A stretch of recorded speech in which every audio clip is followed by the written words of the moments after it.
Orgullo y Prejuicio, Jane Austen, capítulo 29. La satisfacción de Collins por esta invitación era completa. No había cosa que le hiciera más ilusión que poder mostrar la grandeza de su patrón a sus admirados invitados y hacerles ver la cortesía con la que esta dama le trataba a él y a su mujer. Y el que se le diera la ocasión para ello tan pronto era un ejemplo de la condescendencia de Lady Catherine que no sabría cómo agradecer. «Confieso», dijo, «que no me habría sorprendido que su señoría nos invitara el domingo a tomar el té y a pasar la tarde en Rosings. Más bien me lo esperaba porque conozco su afabilidad. Pero ¿quién habría podido imaginarse una atención como esta? ¿Quién podría haber imaginado que recibiríamos una invitación para cenar? Invitación además extensiva a todos los de la casa, tan poquísimo tiempo después de que llegaran ustedes».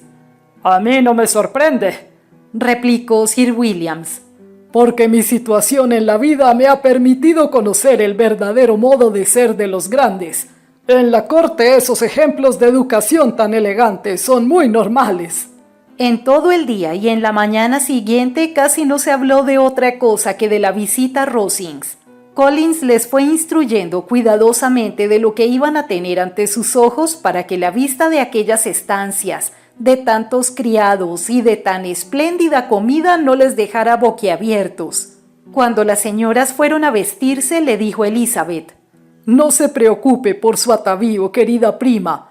Lady Catherine está lejos de exigir de nosotros la elegancia en el vestir que a ella y a su hija corresponde. Solo quería advertirle que se ponga el mejor traje que tenga. No hay ocasión para más. Lady Catherine no pensará mal de usted por el hecho de que vaya vestida con sencillez. Le gusta que se le reserve la distinción debida a su rango». Mientras se vestían, Colin fue 2 o 3 veces a llamar a las distintas puertas para recomendarles que se dieran prisa, pues a Lady Catherine le incomodaba muchísimo tener que esperar para comer. Tan formidables informes sobre su señoría y su manera de vivir habían intimidado a María Lucas, poco acostumbrada a la vida social, que aguardaba su entrada en Rosings con la misma aprensión que su padre había experimentado al ser presentado en St. James. Como hacía buen tiempo, el paseo de media milla a través de la finca de Rosings fue muy agradable.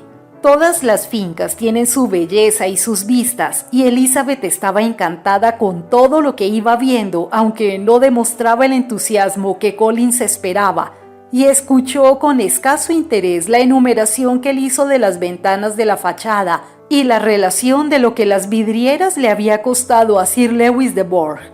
Mientras subían la escalera que llevaba al vestíbulo, la excitación de María iba en aumento, y ni el mismo Sir Williams las tenía todas consigo.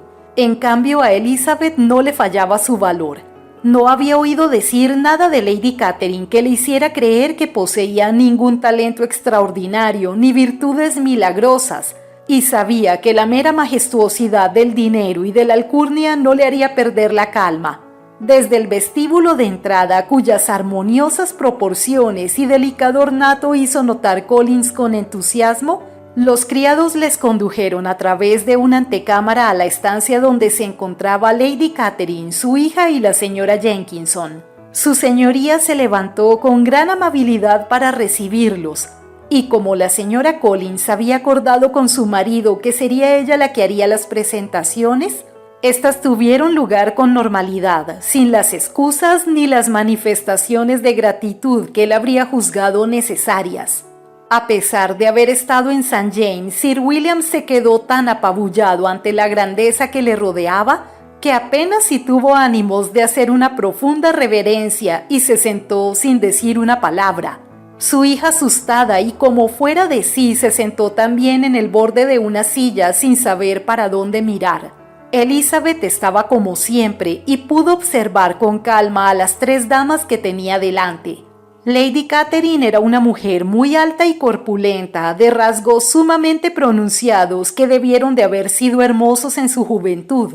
Tenía aires de suficiencia y su manera de recibirles no era la más apropiada para hacer olvidar a sus invitados su inferior rango. Cuando estaba callada no tenía nada de terrible, pero cuando hablaba lo hacía en un tono tan autoritario que su importancia resultaba avasalladora. Elizabeth se acordó de Wickham y sus observaciones durante la velada le hicieron comprobar que Lady Catherine era exactamente tal como él había descrito. Después de examinar a la madre en cuyo semblante y conducta encontró enseguida cierto parecido con Darcy, volvió los ojos hacia la hija y casi se asombró tanto como María al verla tan delgada y tan menuda. Tanto su figura como su cara no tenían nada que ver con su madre. La señorita de Bourgh era pálida y enfermiza. Sus facciones, aunque no feas, eran insignificantes. Hablaba poco y solo cuchicheaba con la señora Jenkinson, en cuyo aspecto no había nada notable y que no hizo más que escuchar lo que la niña le decía y colocar un cancel en la dirección conveniente para protegerle los ojos del sol. Después de estar sentados unos minutos, los llevaron a una ventana para que admiraran el panorama.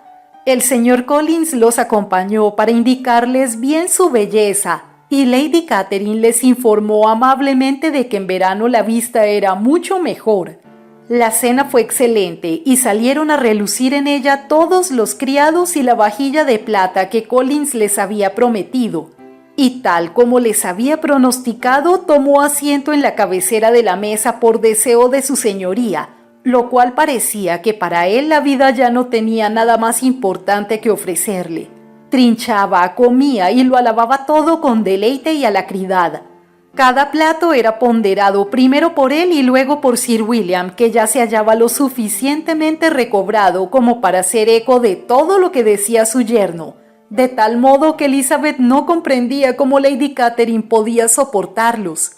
Pero Lady Catherine parecía complacida con tan excesiva admiración y sonreía afable especialmente cuando algún plato resultaba una novedad para ellos. Los demás casi no decían nada.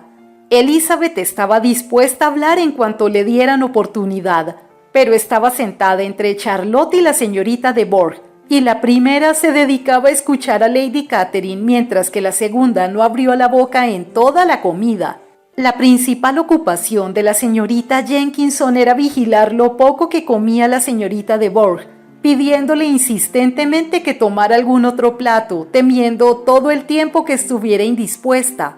María creyó conveniente no hablar y los caballeros no hacían más que comer y alabar. Cuando las señoras volvieron al salón no tuvieron otra cosa que hacer que oír hablar a Lady Catherine, cosa que hizo sin interrupción hasta que sirvieron el café, exponiendo su opinión sobre toda clase de asuntos de un modo tan decidido que demostraba que no estaba acostumbrada a que le llevaran la contraria. Interrogó a Charlotte minuciosamente y con toda familiaridad sobre sus quehaceres domésticos, dándole multitud de consejos. Le dijo que todo debía estar muy bien organizado en una familia tan reducida como la suya, y la instruyó hasta en el cuidado de las vacas y las gallinas. Elizabeth vio que no había nada que estuviera bajo la atención de esta gran dama que no le ofreciera la ocasión de dictar órdenes a los demás. En los intervalos de su discurso a la señora Collins dirigió varias preguntas a María y a Elizabeth, pero especialmente a esta última, de cuya familia no sabía nada, y que según le dijo a la señora Collins le parecía una muchacha muy gentil y bonita. Le preguntó en distintas ocasiones cuántas hermanas tenía, si eran mayores o menores que ella, si había alguna que estuviera para casarse, si eran guapas, dónde habían sido educadas, qué clase de carruaje tenía su padre, cuál había sido el apellido de soltera de su madre. Elizabeth notó la impertinencia de sus preguntas, pero contestó a todas ellas con mesura. Lady Catherine observó después: «Tengo entendido que la propiedad de su padre debe heredarle el señor Collins. Lo celebro por usted», dijo volviéndose hacia Charlotte, «pero no veo motivo para legar las posesiones fuera de la línea femenina. En la familia de Sir Lewis de Bourgh no se hizo así. ¿Sabe tocar y cantar, señorita Bennet?» «Un poco». «Entonces tendremos el gusto de escucharla en algún momento. Nuestro piano es excelente, probablemente mejor que el de... Un día lo probará usted. ¿Y sus hermanas tocan y cantan también?» Una de ellas sí. ¿Y por qué no todas? Todas debieron aprender. Las señoritas Webb tocan todas y sus padres no son tan ricos como los suyos. ¿Dibuja usted? No, nada. ¿Cómo?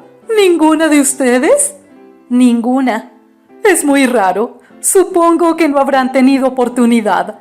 Su madre debió haberlas llevado a la ciudad todas las primaveras para poder tener buenos maestros. Mi madre no se habría opuesto, pero mi padre odia Londres. ¿Y su institutriz sigue aún con ustedes? Nunca hemos tenido institutriz. ¿Que no han tenido nunca institutriz? ¿Cómo es posible? 5 hijas educadas en casa sin institutriz. Nunca vi nada igual. Su madre debe haber sido una verdadera esclava de su educación.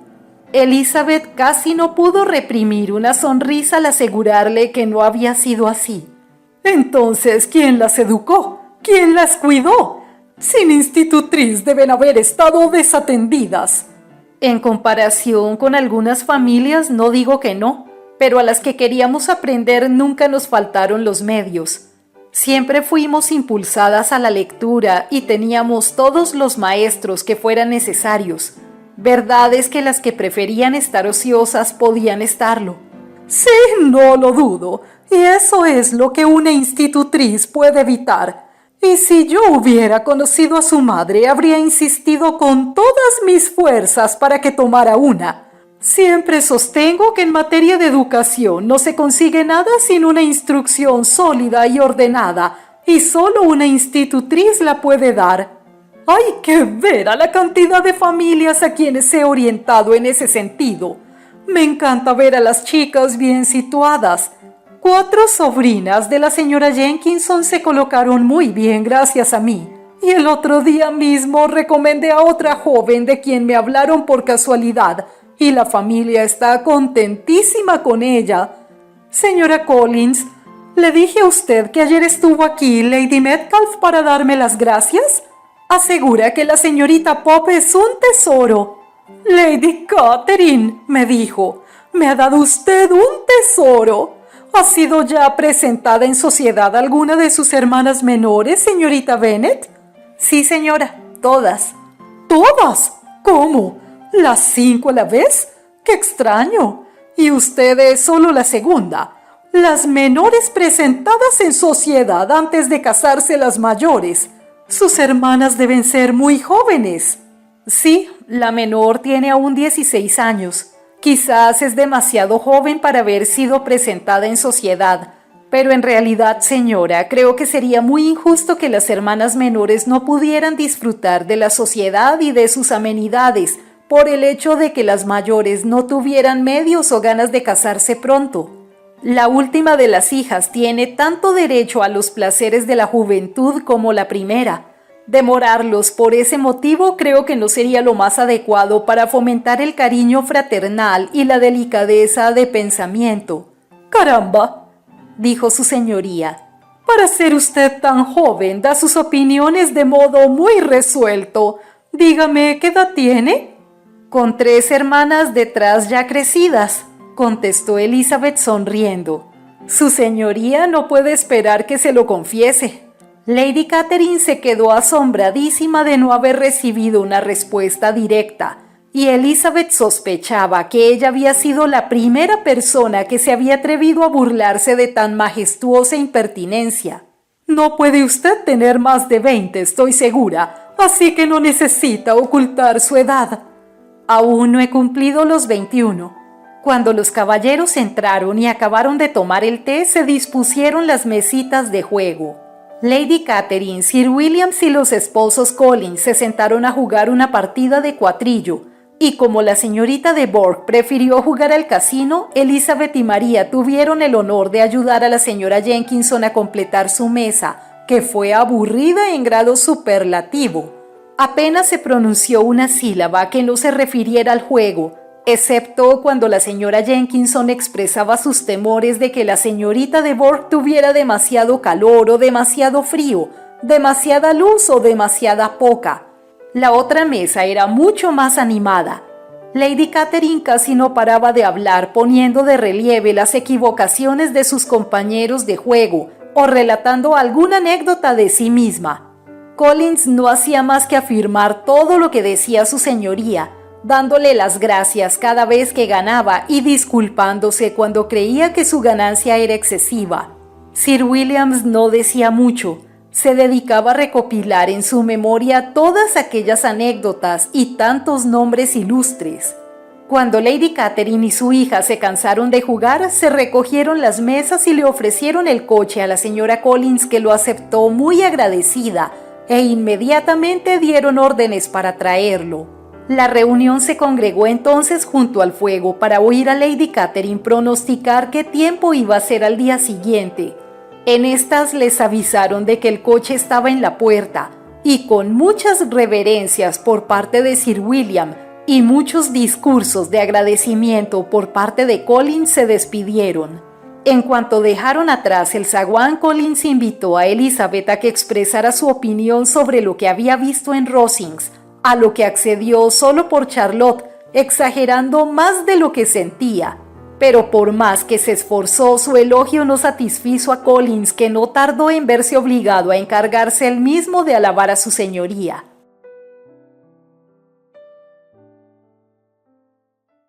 Capítulo 30. Sir William no pasó más de una semana en Hunsford, pero fue suficiente para convencerse de que su hija estaba muy bien situada y de que un marido así y una vecindad como aquella no se encontraban a menudo. Mientras estuvo allí, Collins dedicaba la mañana a pasearlo en su calesín para mostrarle la campiña, pero en cuanto se fue, la familia volvió a sus ocupaciones habituales.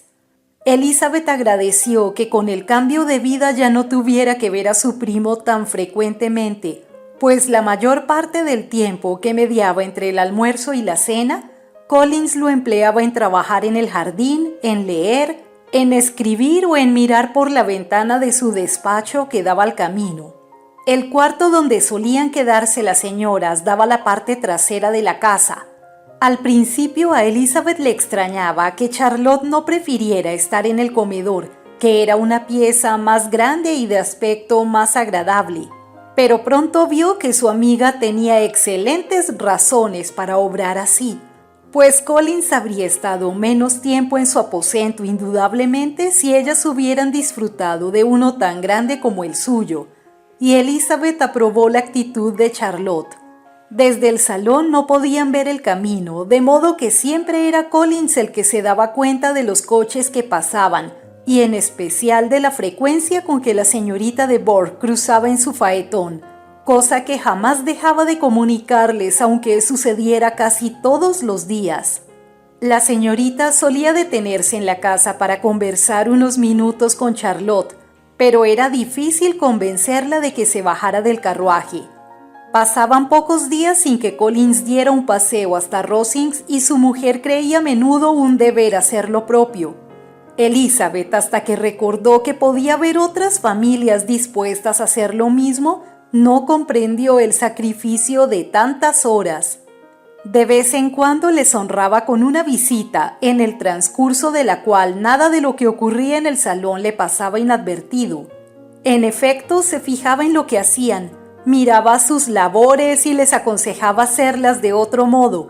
Encontraba defectos en la disposición de los muebles o descubría negligencias en la criada. Si aceptaban algún refrigerio, parecía que no lo hacía más que para advertir que los cuartos de carne eran demasiado grandes para ellos. Pronto se dio cuenta Elizabeth de que aunque la paz del condado no estaba encomendada a aquella gran señora, era una activa magistrada en su propia parroquia, cuyas minucias le comunicaba Collins, y siempre que alguno de los aldeanos estaba por armar gresca o se sentía descontento o desvalido, Lady Catherine se apersonaba en el lugar requerido para zanjar las diferencias y reprenderlos, restableciendo la armonía o procurando la abundancia. La invitación a cenar en Rosings se repetía un par de veces por semana, y desde la partida de Sir William, como solo había una mesa de juego durante la velada, el entretenimiento era siempre el mismo. No tenían muchos otros compromisos porque el estilo de vida del resto de los vecinos estaba por debajo del de los Collins. A Elizabeth no le importaba, estaba a gusto así, pasaba largos ratos charlando amenamente con Charlotte y como el tiempo era estupendo a pesar de la época del año, se distraía saliendo a caminar. Su paseo favorito que a menudo recorría mientras los otros visitaban a Lady Catherine era la alameda que bordeaba un lado de la finca donde había un sendero muy bonito y abrigado que nadie más que ella parecía apreciar y en el cual se hallaba fuera del alcance de la curiosidad de Lady Catherine. Con esta tranquilidad pasó rápidamente la primera quincena de su estancia en Hunsford. Se acercaba la Pascua y la semana anterior a esta iba a traer un aditamento a la familia de Rosings, lo cual en aquel círculo tan reducido tenía que resultar muy importante. Poco después de su llegada, Elizabeth oyó decir que Darcy iba a llegar dentro de unas semanas, y aunque hubiera preferido cualquier otra de sus amistades, lo cierto era que su presencia podía aportar un poco de variedad a las veladas de Rosings, y que podría divertirse viendo el poco fundamento de las esperanzas de la señorita Bingley mientras observaba la actitud de Darcy con la señorita de Bourgh, a quien evidentemente le destinaba Lady Catherine. Su señoría hablaba de su venida con enorme satisfacción y de él en términos de la más elevada admiración, y parecía que le molestaba que la señorita Lucas y Elizabeth ya le hubieran visto antes con frecuencia. Su llegada se supo enseguida, pues Collins llevaba toda la mañana paseando con la vista fija en los templetes de la entrada al camino de Hunsford. En cuanto vio que el coche entraba en la finca, hizo su correspondiente reverencia y corrió a casa a dar la magna noticia. A la mañana siguiente voló a Rosings a presentarle sus respetos. Pero había alguien más a quien presentárselos, pues allí se encontró con dos sobrinos de Lady Catherine. Darcy había venido con el coronel Fitzwilliam, hijo menor de su tío Lord, y con gran sorpresa de toda la casa, cuando Collins regresó, ambos caballeros le acompañaron. Charlotte los vio desde el cuarto de su marido cuando cruzaban el camino, y se precipitó hacia el otro cuarto para poner en conocimiento de las dos muchachas el gran honor que les esperaba, y añadió: «Elizabeth, es a ti a quien debo agradecer esta muestra de cortesía. ¿El señor Darcy no habría venido tan pronto a visitarme a mí?» Elizabeth apenas tuvo tiempo de negar su derecho a semejante cumplido, pues enseguida sonó la campanilla anunciando la llegada de los dos caballeros que poco después estaban en la estancia. El coronel Fitzwilliam iba delante. Tendría unos 30 años. No era guapo, pero en su trato y su persona se distinguía al caballero. Darcy estaba igual que en Hertfordshire. Cumplimentó a la señora Collins con su habitual reserva y cualesquiera que fueran sus sentimientos con respecto a Elizabeth, la saludó con aparente impasibilidad. Elizabeth se limitó a inclinarse sin decir palabra. El coronel Fitzwilliam tomó parte en la conversación con la soltura y la facilidad de un hombre bien educado. Era muy ameno.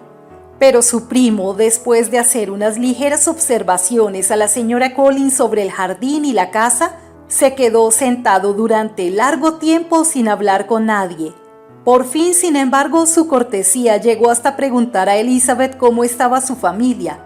Ella le contestó en términos normales y después de un momento de silencio añadió: «Mi hermana mayor ha pasado estos 3 meses en Londres. ¿No la habrá visto por casualidad?»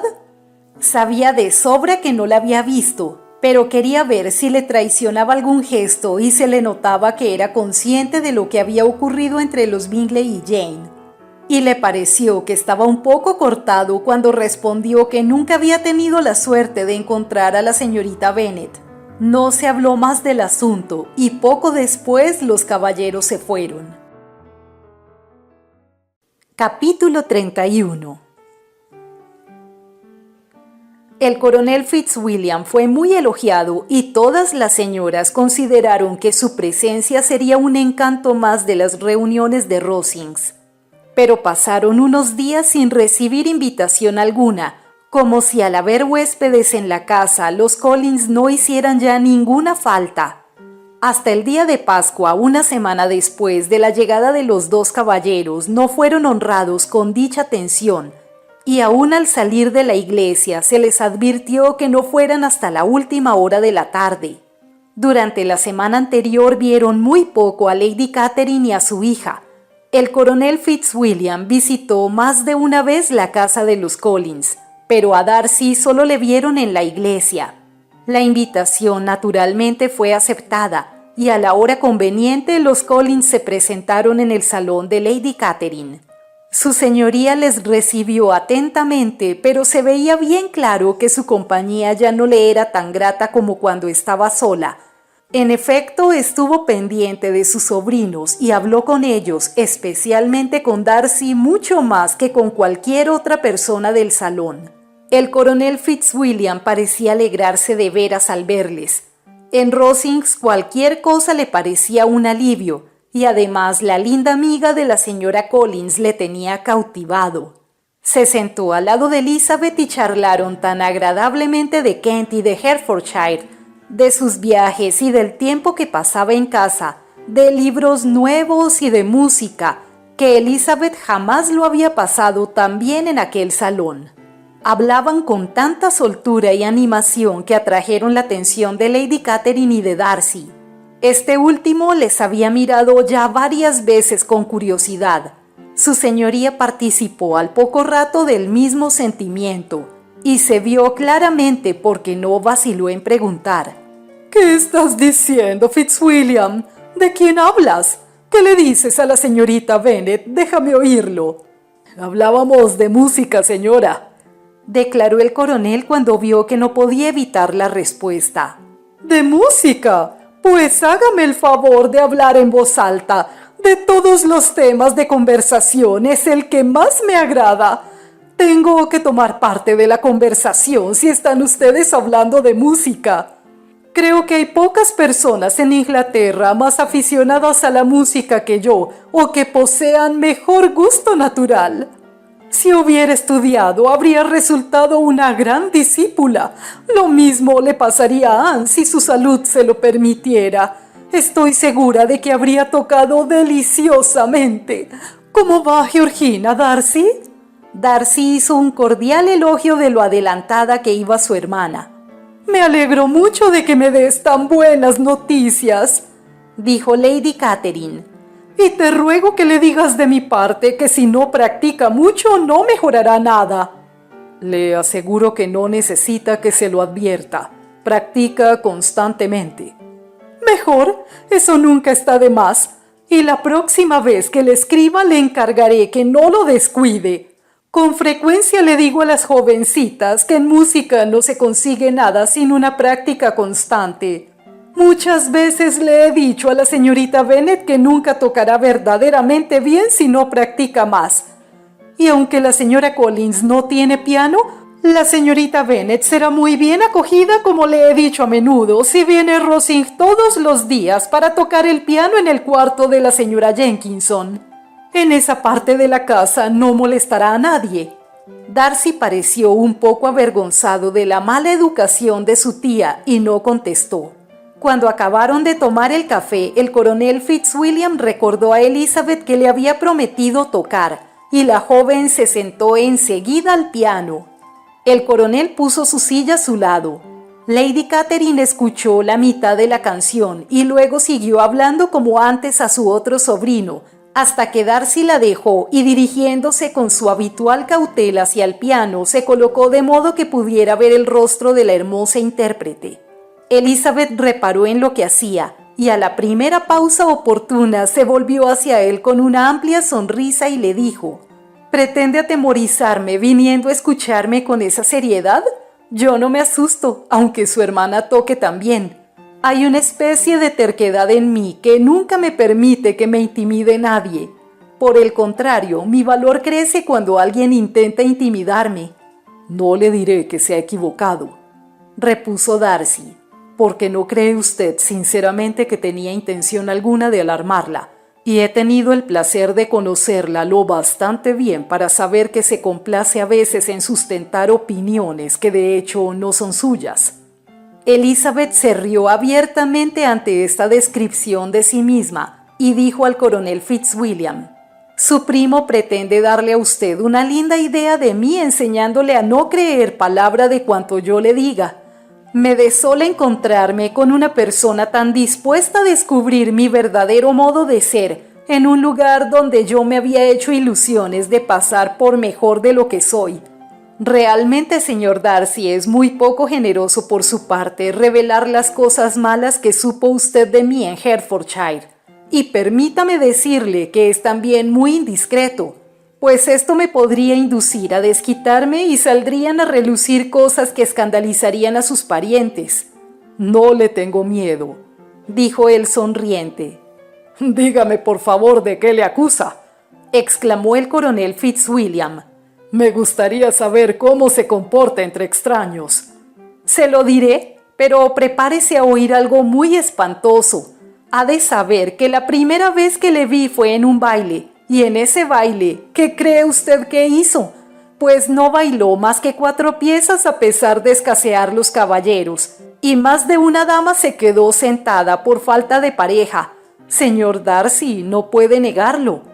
«No tenía el honor de conocer a ninguna de las damas de la reunión, a no ser las que me acompañaban».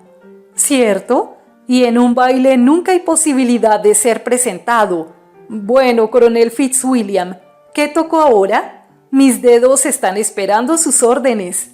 «Puede que me hubiera juzgado mejor», añadió Darcy, «si hubiera solicitado que me presentaran, pero no sirvo para darme a conocer extraños». «Vamos a preguntarle a su primo por qué es así», dijo Elizabeth sin dirigirse más que al coronel Fitzwilliam. «Le preguntamos cómo es posible que un hombre de talento y bien educado, que ha vivido en el gran mundo, no sirva para atender a desconocidos». «Puedo contestar yo mismo a esa pregunta», replicó Fitzwilliam, «sin interrogar a Darcy. Eso es porque no quiere tomarse la molestia». «Reconozco», dijo Darcy, «que no tengo la habilidad que otros poseen de conversar fácilmente con las personas que jamás he visto. No puedo hacerme a esas conversaciones y fingir que me intereso por sus cosas como se acostumbra». «¿Mis dedos?», repuso Elizabeth, «no se mueven sobre este instrumento del modo magistral con que he visto moverse los dedos de otras mujeres. No tienen la misma fuerza ni la misma agilidad y no pueden producir la misma impresión, pero siempre he creído que era culpa mía por no haberme querido tomar el trabajo de hacer ejercicios. No porque mis dedos no sean capaces como los de cualquier otra mujer de tocar perfectamente». Darcy sonrió y le dijo: «Tiene usted toda la razón. Ha empleado el tiempo mucho mejor. Nadie que tenga el privilegio de escucharla podrá ponerle peros. Ninguno de nosotros toca ante desconocidos». Lady Catherine les interrumpió preguntándoles de qué hablaban. Elizabeth se puso a tocar de nuevo. Lady Catherine se acercó y después de escucharla durante unos minutos dijo a Darcy: «La señorita Bennet no tocaría mal si practicara más y si hubiera disfrutado de las ventajas de un buen profesor en Londres. Sabe lo que es teclear, aunque su gusto no es como el de Annie.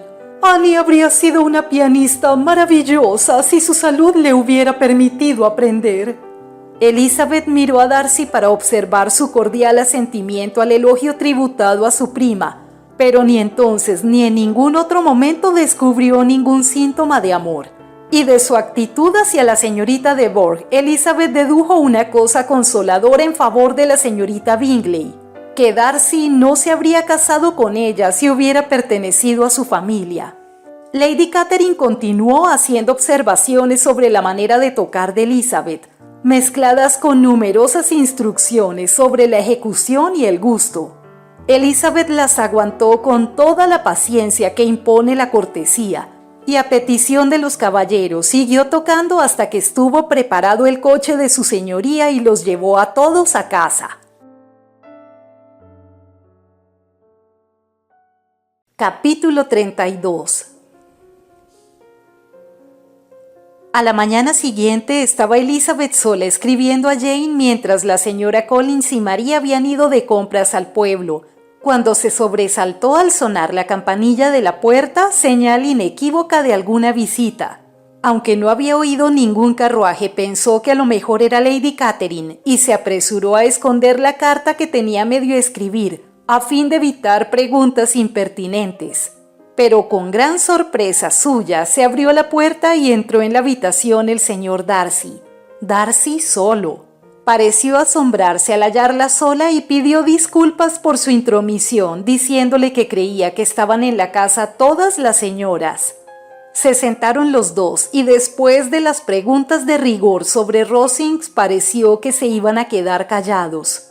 Por lo tanto, era absolutamente necesario pensar en algo, y Elizabeth ante esta necesidad recordó la última vez que se habían visto en Hertfordshire y sintió curiosidad por ver lo que diría acerca de su precipitada partida. «¿Qué repentinamente se fueron ustedes de Netherfield el pasado noviembre, señor Darcy?», le dijo. «Debió de ser una sorpresa muy grata para el señor Bingley verles a ustedes tan pronto a su lado, porque si mal no recuerdo, él se había ido un día antes. Supongo que tanto él como sus hermanas estaban bien cuando salió usted de Londres». «Perfectamente, gracias». Elizabeth advirtió que no iba a contestarle nada más y tras un breve silencio añadió: «Tengo entendido que el señor Bingley no piensa volver a Netherfield». «Nunca le he oído decir tal cosa, pero es probable que no pase mucho tiempo allí en el futuro. Tiene muchos amigos y está en una época de la vida en la que los amigos y los compromisos aumentan continuamente. Si tiene la intención de estar poco tiempo en Netherfield, sería mejor para la vecindad que lo dejara completamente, y así posiblemente podría instalarse otra familia allí. Pero quizás el señor Bingley no haya tomado la casa tanto por la conveniencia de la vecindad como por la suya propia, y es de esperar que la conserve o la deje en virtud de ese mismo principio». «No me sorprendería», añadió Darcy, «que se desprendiera de ella en cuanto se le ofreciera una compra aceptable». Elizabeth no contestó. Temía hablar demasiado de su amigo y como no tenía nada más que decir, determinó dejar a Darcy que buscara otro tema de conversación. Él lo comprendió y dijo enseguida: «Esta casa parece muy confortable. Creo que Lady Catherine la arregló mucho cuando el señor Collins vino a Hunsford por primera vez». «Así parece, y estoy segura de que no podía haber dado una mejor prueba de su bondad». «El señor Collins parece haber sido muy afortunado con la elección de su esposa». «Así es.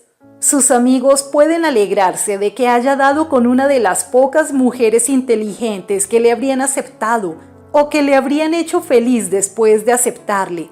Mi amiga es muy sensata, aunque su casamiento con Collins me parezca a mí el menos cuerdo de sus actos. Sin embargo, parece completamente feliz. Desde un punto de vista prudente, este era un buen partido para ella. Tiene que ser muy agradable para la señora Collins vivir a tan poca distancia de su familia y amigos». «¿Poca distancia le llama usted? Hay cerca de 50 millas». «¿Y qué son 50 millas de buen camino? Poco más de media jornada de viaje». «Sí, yo a eso lo llamo una distancia corta». «Nunca habría considerado que la distancia fuera una de las ventajas del partido», exclamó Elizabeth. «Y jamás se me habría ocurrido que la señora Collins viviera cerca de su familia. Eso demuestra el apego que le tiene usted a Hertfordshire. Todo lo que esté más allá de Longbourn debe parecerle ya lejos». Mientras hablaba, se sonreía de un modo que Elizabeth creía interpretar. Darcy debía suponer que estaba pensando en Jane y en Netherfield, y contestó algo sonrojada: «No quiero decir que una mujer no pueda vivir lejos de su familia. Lejos y cerca son cosas relativas y dependen de muy distintas circunstancias. Si se tiene fortuna para no dar importancia a los gastos de los viajes, la distancia es lo de menos, pero este no es el caso. Los señores Collins no viven con estrecheces, pero no son tan ricos como para permitirse viajar con frecuencia. Estoy segura de que mi amiga no diría que vive cerca de su familia más que si estuviera a la mitad de esta distancia». Darcy acercó su asiento un poco más al de Elizabeth y dijo: No tiene usted derecho a estar tan apegada a su residencia. No siempre va a estar en Longbourn. Elizabeth pareció quedarse sorprendida y el caballero creyó que debía cambiar de conversación. Volvió a colocar su silla donde estaba, tomó un diario de la mesa y mirándolo por encima preguntó con frialdad: ¿Le gusta a usted Kent? A esto siguió un corto diálogo sobre el tema de la campiña. Conciso y moderado por ambas partes, que pronto terminó, pues entraron Charlotte y su hermana que acababan de regresar de su paseo. El tête-à-tête les dejó pasmadas. Darcy les explicó la equivocación que había ocasionado su visita a la casa. Permaneció sentado unos minutos más sin hablar mucho con nadie y luego se marchó. ¿Qué significa esto?, preguntó Charlotte en cuanto se fue. Querida Elizabeth, debe estar enamorado de ti, pues si no, nunca habría venido a vernos con esta familiaridad. Pero cuando Elizabeth contó lo callado que había estado, no pareció muy probable a pesar de los buenos deseos de Charlotte. Y después de varias conjeturas se limitaron a suponer que su visita había obedecido a la dificultad de encontrar algo que hacer, cosa muy natural en aquella época del año. Todos los deportes se habían terminado. En casa de Lady Catherine había libros y una mesa de billar, pero a los caballeros les desesperaba estar siempre metidos en casa, sea por lo placentero del paseo o sea por la gente que vivía allí. Los dos primos sentían la tentación de visitarles todos los días. Se presentaban en distintas horas de la mañana, unas veces separados y otras veces juntos, y algunas veces acompañados de su tía. Era evidente que el coronel Fitzwilliam venía porque se encontraba a gusto con ellos, cosa que naturalmente le hacía aún más agradable. El placer que le causaba a Elizabeth su compañía y la manifiesta admiración de Fitzwilliam por ella le hacían acordarse de su primer favorito, George Wickham. Comparándolos, Elizabeth encontraba que los modales del coronel eran menos atractivos y dulces que los de Wickham, pero Fitzwilliam le parecía un hombre más culto. Pero comprender por qué Darcy venía tan a menudo a la casa ya era más difícil. No debía ser por buscar compañía, pues estaba sentado 10 minutos sin abrir la boca, y cuando hablaba más bien parecía que lo hacía por fuerza que por gusto, como si más que un placer fuera aquello un sacrificio. Pocas veces estaba realmente animado. La señora Collins no sabía qué pensar de él. Como el coronel Fitzwilliam se reía a veces de aquella estupidez de Darcy, Charlotte entendía que éste no debía de estar siempre así, cosa que su escaso conocimiento del caballero no le habría permitido adivinar, y como deseaba creer que aquel cambio era obra del amor y el objeto de aquel amor era Elizabeth, se empeñó en descubrirlo. Cuando estaban en Rosings y siempre que Darcy venía a su casa, Charlotte le observaba atentamente, pero no sacaba nada en limpio. Verdad es que miraba mucho a su amiga, pero la expresión de tales miradas era equívoca. Era un modo de mirar fijo y profundo, pero Charlotte dudaba a veces de que fuera entusiasta, y en ocasiones parecía sencillamente que estaba distraído. 2 o 3 veces le dijo a Elizabeth que tal vez estaba enamorado de ella, pero Elizabeth se echaba a reír, y la señora Collins creyó más prudente no insistir en ello para evitar el peligro de engendrar esperanzas imposibles, pues no dudaba que toda la manía que Elizabeth le tenía a Darcy se disiparía con la creencia de que él la quería. En los buenos y afectuosos proyectos que Charlotte formaba con respecto a Elizabeth, entraba a veces el casarla con el coronel Fitzwilliam. Era sin comparación el más agradable de todos. Sentía verdadera admiración por Elizabeth y su posición era estupenda. Pero Darcy tenía un considerable patronato en la iglesia y su primo no tenía ninguno.